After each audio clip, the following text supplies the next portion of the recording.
Bon, maintenant, nous allons avoir la présentation de M. Novik, qui est chimiste, ingénieur de recherche, responsable du pôle peinture murale et polychromie au laboratoire de recherche des monuments historiques. On va parler ensemble. Ah, vous, oui, mais après, vous parlez derrière. Oui, mais vous pouvez nous présenter tous les deux maintenant. Ah, je vous présente tout de suite. Bien, ensuite, donc c'est un couple qui va parler. Ensuite, ce sera Madame Marie Parent, qui est restauratrice de peinture murale, mais qui est indépendante et qui a sa propre entreprise.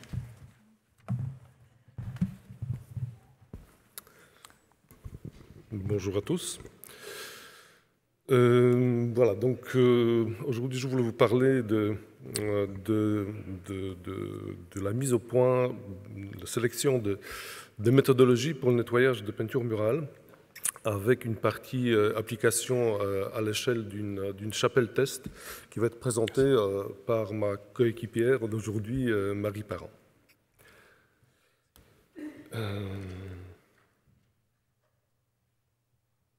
Oups, pardon.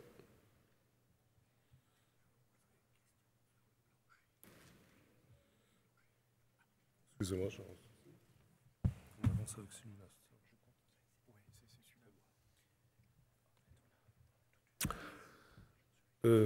Donc je veux parler de l'élimination de pollution de plomb qui, en forme d'aérosol, s'est déposée sur les peintures murales. La situation qui a eu lieu après l'incendie a montré que le plan de la toiture a été détruit, la toiture a été détruite à 99%, et qu'il y a une grosse partie du plan qui s'est répandue sur la voûte. Il s'est répandu sous forme de fragments qui sont tombés sur la voûte, des coulures. Il y a aussi une partie qui était partie dans l'atmosphère sous forme d'aérosol. Alors les estimations de la quantité du plan qui était parti en forme d'aérosol divergent un tout petit peu. Il y a certains auteurs qui proposent des masses autour de 180 kg, il y a d'autres qui proposent des masses plutôt autour d'une tonne. Dans tous les cas, la pollution superficielle post-incendie à l'intérieur de la cathédrale était répartie d'une manière assez hétérogène.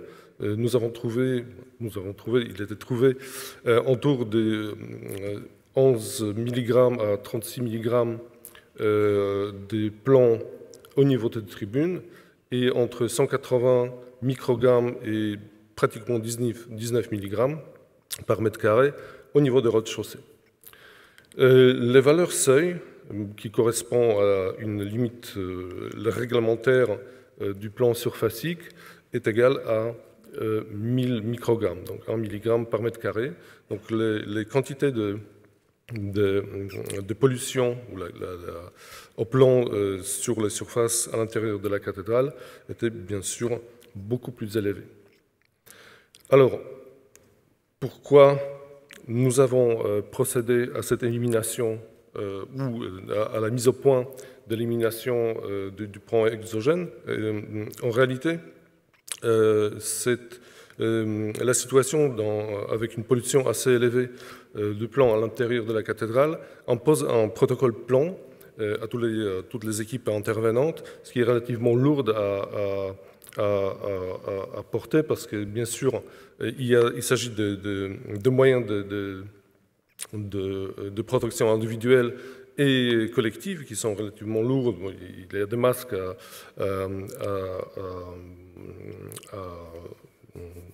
avec une aide respiratoire et il y a aussi des protocoles de sortie des chantiers qui prennent en compte une décontamination, ce qui pose un problème au niveau du temps passé sur le chantier. Alors, nous avons fait des essais dans un passage de sacristie qui se trouve au niveau des déambulatoires de la cathédrale, qui est placé non loin des zones d'effondrement de la structure de la voûte, qui a fait un point d'entrée de la pollution par aérosol à l'intérieur de la cathédrale. Les peintures du chœur ou les peintures des chapelles qui entourent le déambulatoire sont des peintures à la cire et à l'huile Ils ont été exécutés au XIXe siècle pendant l'intervention de Viollet-le-Duc, la restauration de Viollet-le-Duc, par l'entreprise Courtin-Anselme. Et ces peintures sont exécutées à la cire et à l'huile. Après, bien sûr, une préparation du mur adéquate. Sur l'image de milieu, vous voyez une chapelle, la chapelle Sergevin, qui a été restaurée en 2018 par le groupement de ma collègue et coéquipière aujourd'hui, Marie Parent de Rollo. Et comme vous pouvez voir, les chapelles sont entièrement peintes. Les parois, la voûte et les modénatures portent les peintures. Alors, ces peintures, aujourd'hui, là vous avez un exemple de peinture nettoyée, mais elles sont assez sales, elles sont recouvertes par les salissures qui sont accumulées au long des années. Nous avons un accès à la vision de ces peintures telles qu'elles étaient exécutées à travers un ouvrage qui est édité en 1870, à la fin des travaux de restauration, et qui montre les relevés de différentes peintures de différentes chapelles. Sur l'image de gauche, vous avez en bas et à gauche une image de la sacristie de Metz, donc de la décoration de la sacristie de Metz, qui en réalité ressemble à actuellement, encore avant la restauration, à l'image qui est montrée à gauche en haut. Donc les tests de protocole de déplombage étaient menés sur deux registres différents, en sachant que la répartition des plans était probablement non uniforme, ce que nous avons vu d'ailleurs au niveau de la pollution de différents niveaux de la cathédrale.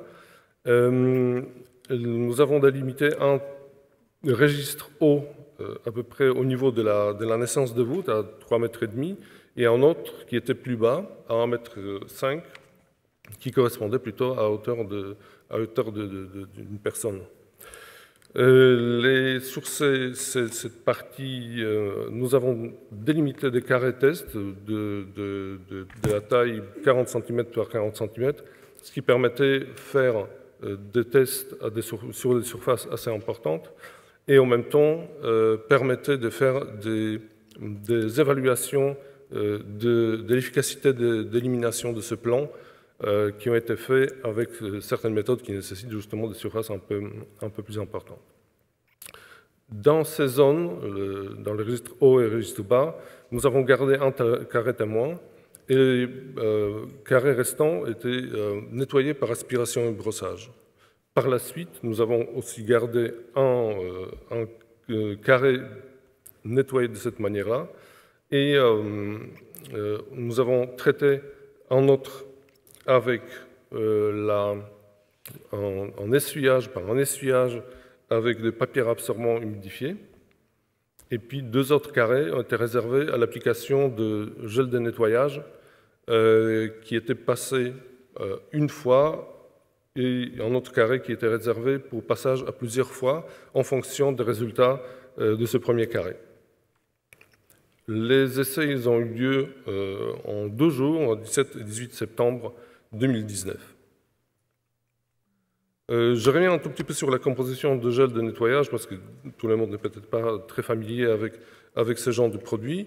Les produits qui sont fabriqués sur les chantiers à partir en général d'un solvant, donc dans notre cas c'était l'eau, dans une substance gélifiante qui pour nous était le copolymère d'acide acrylique et d'acrylate, qui en même temps a des propriétés légèrement tensionnelles et complexantes.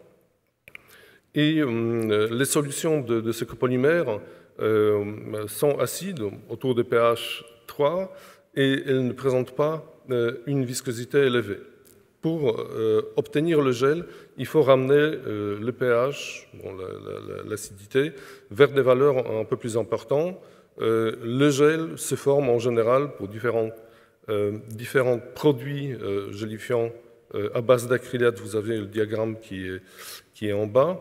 Le domaine de gélification est entre à peu près 4 et 11 pH 4 et 11.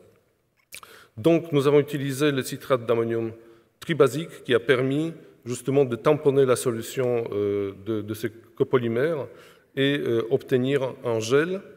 Et en même temps, l'utilisation de citrate d'ammonium donne la possibilité de la séquestration des différents cations métalliques, et notamment du plomb, avec le ion citrate. Les essais ont été accompagnés par les contrôles de l'efficacité du nettoyage. Donc, ça se résumait à quelques méthodes optiques et quelques méthodes physico-chimiques. Nous avons utilisé l'observation de la surface non nettoyée, nettoyée par la microscopie de terrain. Nous avons utilisé les tests Scotch qui en général sont utilisés pour contrôle d'adhésion et de cohésion des différents matériaux, mais ici nous avons utilisé ce test pour prélever superficiellement les salissures et la pollution en plomb. Nous avons utilisé aussi l'évaluation de la quantité de pollution par la méthode de spectroscopie de fluorescence X et les tests Langette qui est en essai normé qui permettent d'évaluer la quantité de plomb superficiel. Les scotch avec le prélèvement superficiel de salissure sur la surface de peinture étaient amenés au laboratoire et observés en microscopie optique et en web, microscope électronique à balayage. Après la série d'essais, nous avons ici un résultat qui était obtenu par le registre O. À gauche, nous avons le témoin, le dépoussiérage en 4e position, utilisation de papier absorbant humidifié, qui est appelé ici lingette humide, et puis les applications de gel, qui montrent qu'après le dépoussiérage, on se débarrasse d'une partie qui semble être un tout petit peu douteuse sur le témoin, mais on ne change pas l'état de nettoyage, l'état de clarté de ces peintures. Avec un papier absorbant humidifié, on arrive à déjà nettoyer un peu la surface et peut-être aussi éliminer le plomb d'une manière beaucoup plus efficace. Et avec le gel appliqué une fois et finalement 2 fois, on a choisi l'application 2 fois comme application absolument suffisante pour nettoyer ces surfaces. Quand on observe les surfaces de carré test sous microscope, nous voyons tout à gauche l'état avant le nettoyage, l'état de témoin, sur lequel on voit que sur la surface de peinture, on a des amas, on trouve des amas de salissures, on trouve aussi des fibres textiles. En fait, la salissure ici est très complexe, elle contient aussi du plomb. Après le nettoyage par l'aspiration, la situation s'améliore nettement. On a un tout petit peu quelques restes des petits amas de salissure non nettoyées, mais la situation est améliorée d'une manière assez importante. Utilisation de papier absorbant humidifié donne l'impression d'étaler un peu les restes de salissure qui n'ont pas été aspirés. En revanche, les 2 applications de gel, une fois et en 2 fois, rendent la surface de peinture assez nette. Les observations sur les tests faits avec du scotch montrent à gauche, dans la partie basse de la diapo, la présence justement de ces salissures. On s'est rendu compte aussi que ce test décolle des microparticules de la peinture, ce qu'on observe très bien après le nettoyage où on ne voit plus les salissures, donc le nettoyage est très effectif. Et malheureusement, on décolle des petites particules de la peinture à nouveau. Monsieur Novick. Oui, je vais finir. Donc l'efficacité était évaluée, comme je disais, par la spectroscopie de fluorescence X, mais le fait que les peintures sont faites au plomb et les différences avant et après nettoyage n'était pas observable, rentre probablement dans la marge d'erreur de la méthode.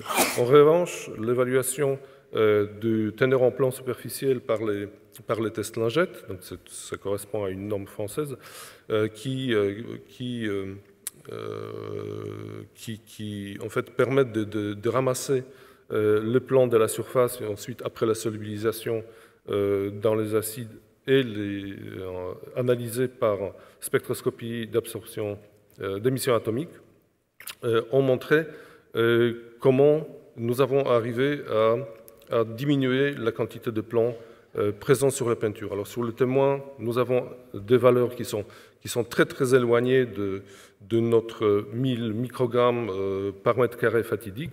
Le dépoussiérage diminue cette pollution d'entière. La lingette, ou plutôt le papier absorbant et humidifié, il diminue encore, mais on est encore loin de cette limite de 1000 microgrammes par mètre carré. Ce qui permet vraiment d'éliminer d'une manière efficace, c'est l'application de gel.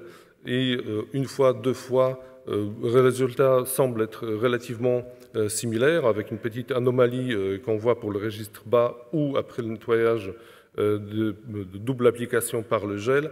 On remobilise peut-être au moment de prélèvement par les tests lingettes, on remobilise peut-être un tout petit peu de particules de la couche picturale qui contient du plomb, donc probablement on arrive ici à la limite de termination de cette pollution.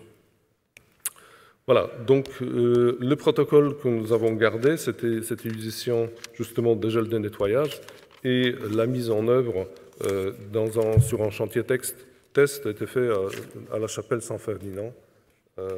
Et je passe la parole à ma collègue. Tu appuies ici pour avancer.